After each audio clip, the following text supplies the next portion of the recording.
Hey, it's me, Giggens, and welcome to Beach Boys Wednesday. On today's episode, as you saw from clicking the thumbnail, this is about the Friends album and how you got introduced to that record. Friends by the Beach Boys is one of my favorite albums of all time, maybe my favorite Beach Boys record. It kind of jumps back and forth between a few of them, but that's really high up there most of the time. But Friends isn't very well known outside of the Beach Boys core fan base. And so obviously, if you're jumping into the Beach Boys discography, eventually you're going to get to Friends. If you're going through Spotify, you're going to see it there and click on it at some point. But Friends isn't necessarily one of their popular albums. Let's just put that out there. It's never been one of their popular albums. It sold poorly when it came out, and it very rarely gets discussed by people outside of the Beach Boys community. It's always Pet Sounds, and these days Sunflower has not been part of that conversation. But Friends never really seems to pop up outside of the Beach Boys core fan base. That being said, it is one of my favorite albums of all time, maybe my favorite Beach Boys record. And I want to know how you guys discovered Friends. What got you into this album? Because it's not going to be something, it's always going to be an unusual path to get to Friends. You know, like with Pet Sounds, it's very easy to read like Rolling Stone's best albums of all time. Oh, it's Pet Sounds, I'll try that one.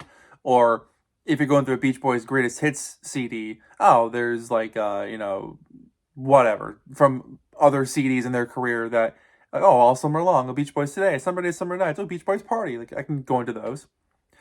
But Friends very rarely gets brought up or put on compilations. It has, of course, but like the overall general consensus, if you ask a common music fan in the street, what's your favorite song from Friends by the Beach Boys, they wouldn't know what you're talking about. So with that being said, my introduction was through this CD here, The Beach Boys, Classics selected by Brian Wilson.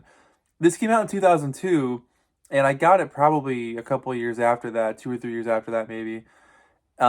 This CD was my introduction to a lot of songs that I hadn't heard before, including stuff like We're Together Again, Time to Get Alone, This Whole World, Till I Die, Sail on Sailor. There was a bunch of stuff on the second half of this record that I was like, what is this? This is incredible. One of those songs is Busy Doing Nothing.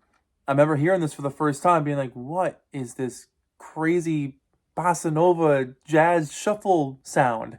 And I remember just becoming like slightly obsessed with this song because I never heard anything like it before. I mean, you gotta remember too, this is kind of early in my discovering music in my life. I didn't know near as much as I know now. So at that time, it was kind of like, what is this cool new sound to me? I still feel that way about that song, but Busy Doing Nothing was my introduction to the Friends record. Not even the title track, not even Little Bird or Wake the World or any of the singles from it. Busy Doing Nothing. To this day, it's an extremely special song. It's a special song for a lot of people because it's just such a Brian song. Like, here's the directions to my house. Here's a little quirky story about having to pick up a piece of paper and a pencil and write a letter to my friend because I can't find their phone number. Very Brian. But yeah, I owe a lot to this CD, which is probably long out of print at this point, but it's an incredible record.